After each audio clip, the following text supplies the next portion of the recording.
Hello friends, स्वागत है आपका अपने YouTube चैनल में। इस वीडियो में हम पढ़ेंगे AI की सहायता से सोनवीर सर के द्वारा कराया गया यूपी पुलिस कांस्टेबल का जीत सीरीज का प्रैक्टिस सेट नंबर 13, जो आपको एकदम मूवीज की तरह सुनकर याद हो जाएगा। तो चलिए शुरू करते हैं। बिल्कुल। प्रश्न 1, भारतीय संविधान का कौन सा अनुच्छेद बताता है कि राष्ट्रपति पुनर्निर्वाचन के लिए योग्य है? सही उत्तर है अनुच्छेद 57। लेकिन यहाँ मेरी एक उलझन है। अच्छा, क्या? अमेरिका में तो जहाज का कप्तान सिर्फ 2 बार ही कमान संभाल सकता है। हमारे संविधान निर्माताओं ने ये अनलिमिटेड छूट क्यों दी? ये एक बहुत ही वाजिब सवाल है। देखिए, अमेरिका का इतिहास अलग रहा है, लेकिन भारत के संदर्भ में संविधान निर्माता एक लचीलापन चाहते थे।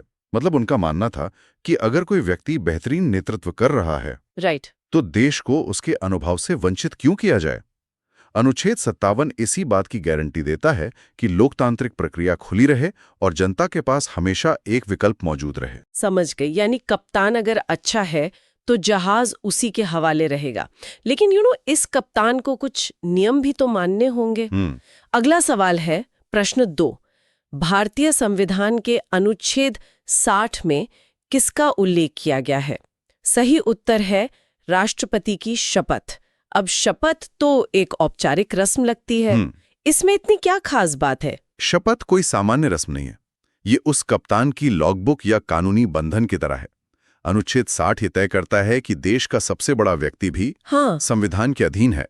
जब राष्ट्रपति संविधान के संरक्षण की शपथ लेते हैं, तो ये सीधे तौर पर सत्ता के निरंकुश होने पर एक रोक लगाता है। अरे वाह, मतलब कोई भी संविधान से ऊपर नहीं है। बेहतरीन।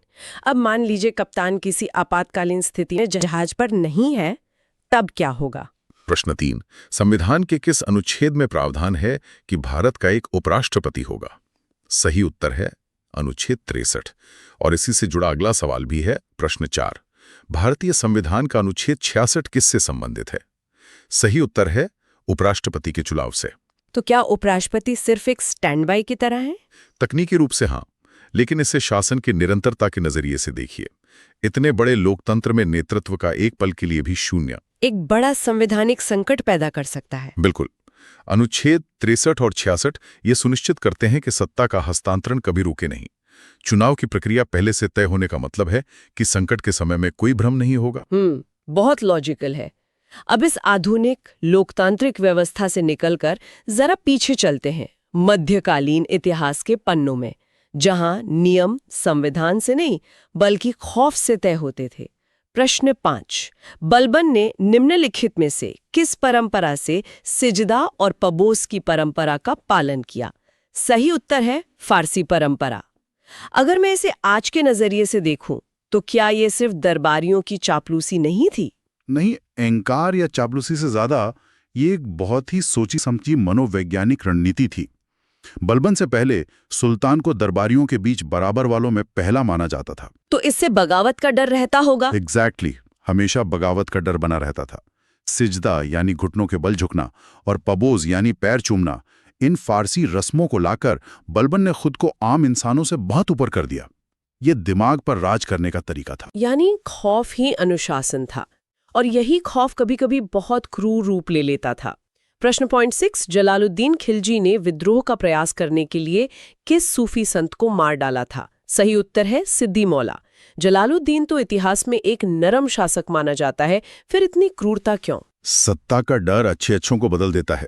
जलालुद्दीन वैसे दयालु था, लेकिन सिद्दी मौला का प्रभाव आम जनता में बहुत तेजी से बढ़ रहा था। तो उसे सिंहासन के लिए खतरा महसूस हुआ? हाँ, मध्यकालीन राजनीति का एक सीधा नियम था कि सत्ता के समानांतर कोई दूसरा शक्ति केंद्र नहीं पनप सकता।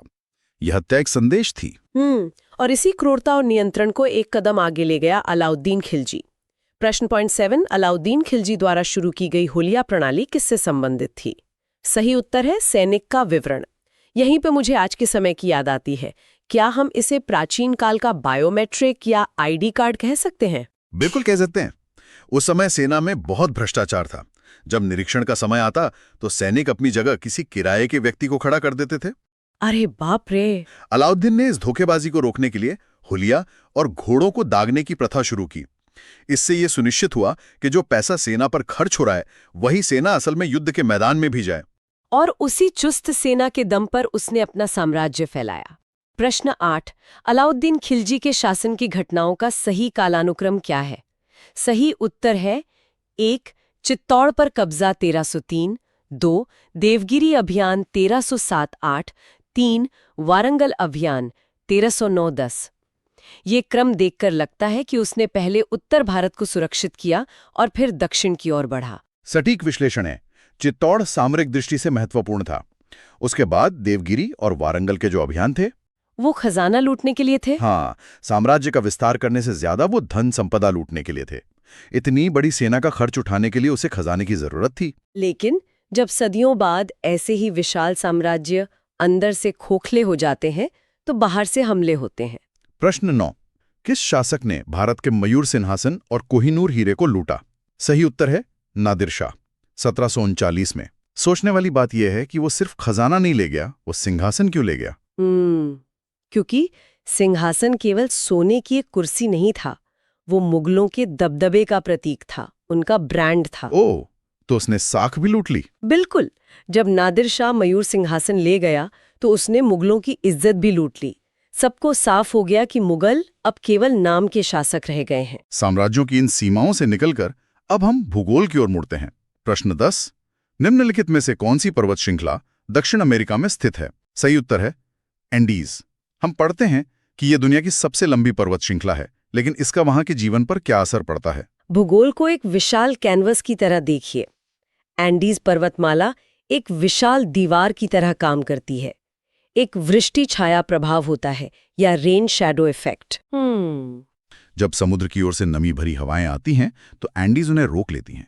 एक तरफ भारी बारिश होती है, लेकिन दूसरी तरफ हवाएं बिल्कुल सूखी पहुंचती हैं। एग्जैक्टली, जिससे अटाकामा जैसा दुनिया का सबसे सूखा रेगिस्तान बनता है। क्या बात है, ये तंत्र बहुत दिलचस्प है। अब अपने देश की बात करते हैं। प्रश्न 11, बढ़ती ऊंचाई के अनुसार हिमालय पर्वतमालाओं का सही क्रम क्या है? सही उत्तर है 1. शिवालिक, 2. हिमाचल या मध्य हिमालय, 3. ग्रेटर हिमालय। इसे समझना तो ऐसा लगता है जैसे हम किसी विशाल इमारत की सीढ़ियां चढ़ रहे हों। ये सीढ़ियों वाली उपमा बिल्कुल सही है। जब भारतीय प्लेट यूरेशियन प्लेट से टकराई तो जमीन में सिलवटें पड़ी। सबसे बाहरी और सबसे नई सिलवट शिवालिक है। अच्छा? उसके ऊपर मध्य हिमालय, जहां हमारे हिल स्टेशन है, और सबसे गहराई में जो सबसे ऊंचा उठा वो ग्रेटर हिमालय है। और इन्हीं विशाल पहाड़ों के बीच से गुजरते हैं कुछ खास रास्ते। प्रश्न 12, निम्नलिखित में से कौन सा पर्वतीय दर्रा अरुणाचल प्रदेश के हिमालयी क्षेत्र में स्थित है? सही उत्तर है दीफू दर्रा। ये दर्रे इतने महत्वपूर्ण क्यों होते हैं? दर्रे पहाड़ों के दरवाजे होते हैं। दीफू दर्रा एक ट्राई जंक्शन पर है, जहां भारत, चीन और म्यांमार की सीमाएं मिलती हैं। इतिहास में इन्हीं रास्तों से व्यापार हुआ और आज भी ये कूटनीति के लिए बेहद संवेदनशील है। पहाड़ों से उतरकर अब जरा झीलों की तरफ चलते हैं। प्रश्न 13, पचपतरा झील निम्नलिखित में से किस राज्य में स्थित है? सही उत्तर है राजस्थान। अब राजस्थान का नाम सुनते ही रेगिस्तान की तस्वीर आती है। वहां खारे पानी की झील कैसे मौजूद है? ये पृथ्वी के करोड़ों सालों के इतिहास का एक सबूत है। माना जाता है कि आज जहां थार का मरुस्थल है, वहां कभी तेथिस नाम का एक विशाल समुद्र हुआ करता था।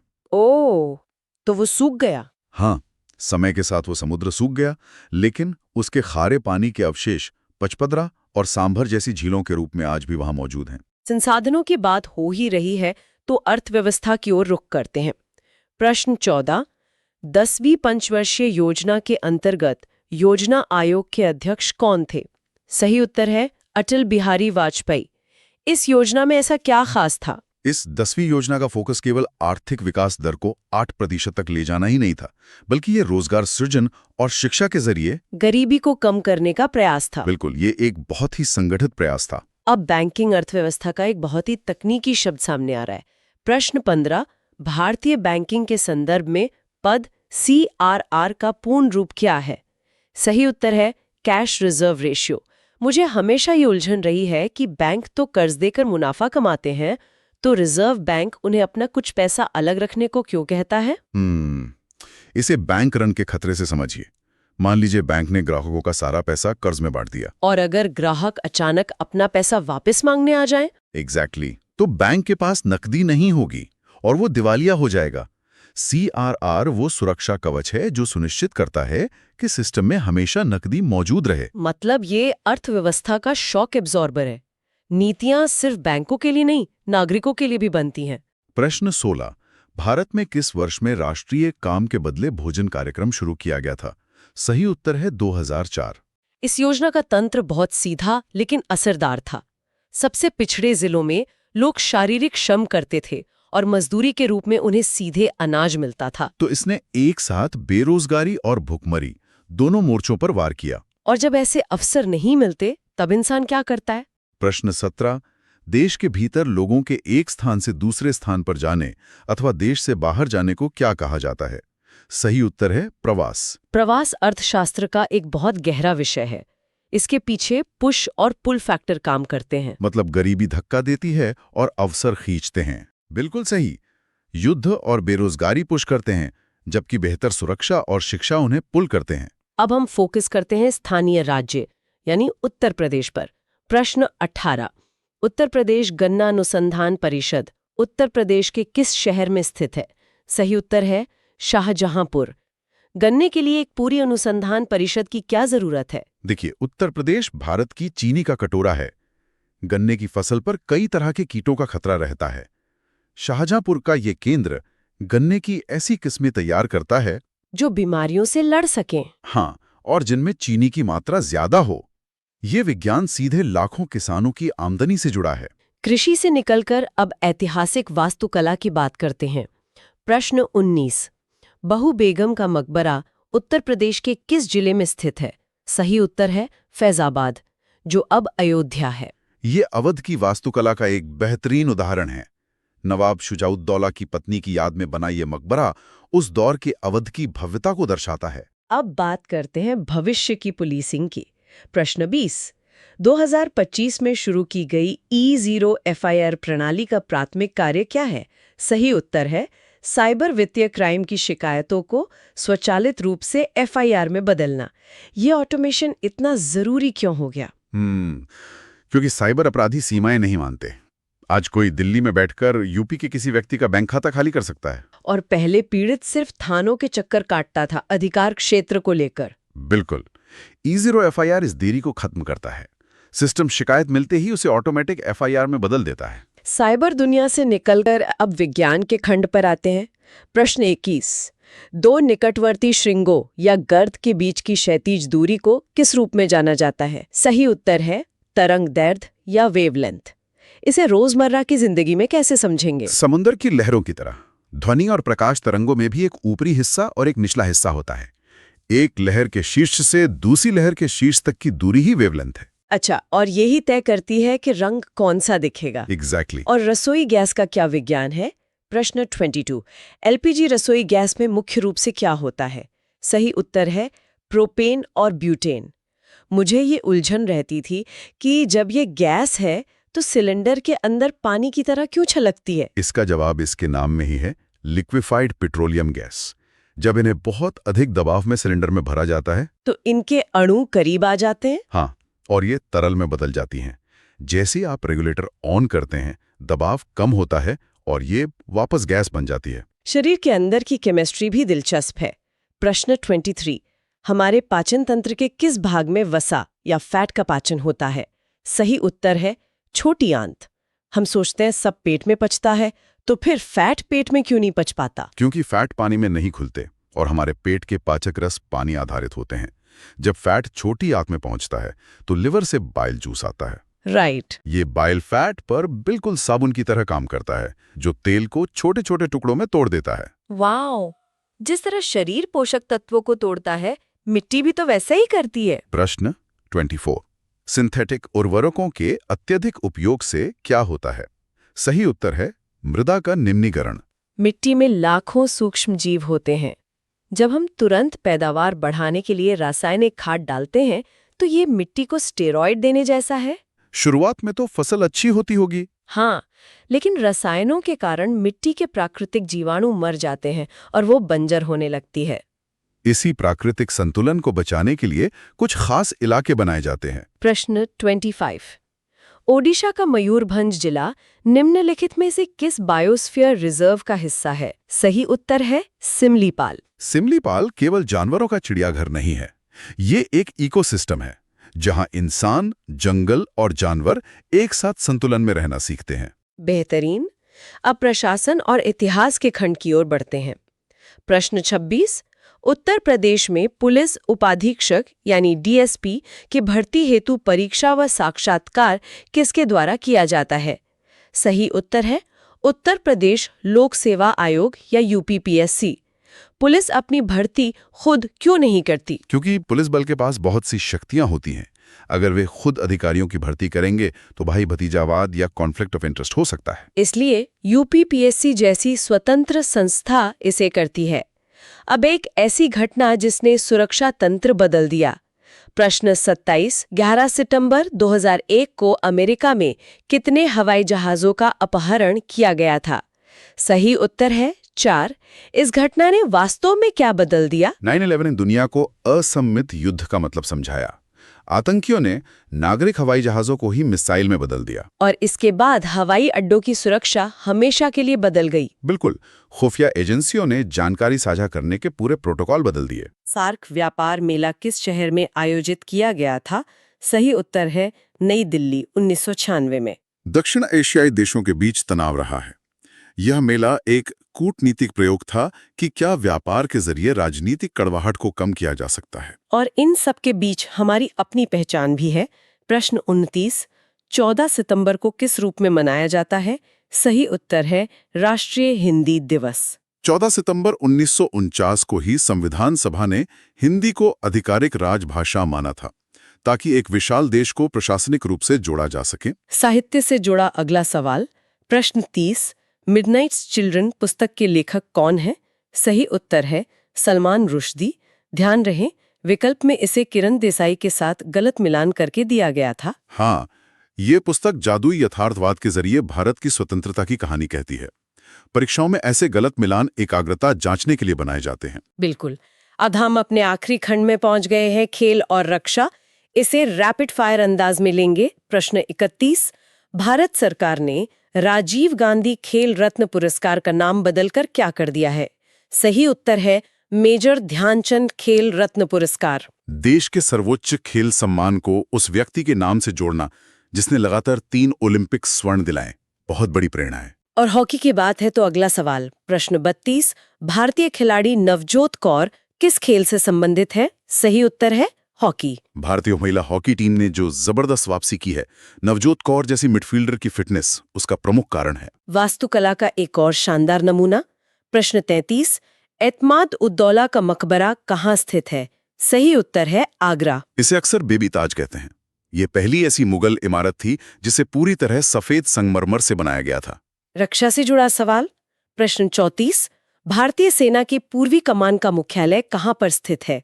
सही उत्तर है कोलकाता।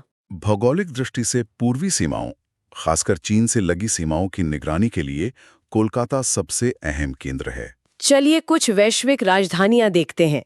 प्रश्न 35। जाम्बिया, क्यूबा, रवांडा और बहरीन की राजधानियां क्या हैं? सही उत्तर है Zambia Lusaka, Cuba Havana, Rwanda Kigali, Bahrain Manama. ये सवाल एक साथ अफ्रीका, कैरिबियन और मध्य पूर्व को कवर कर लेता है। खेल की दुनिया से गर्व करने वाली खबर। प्रश्न 36।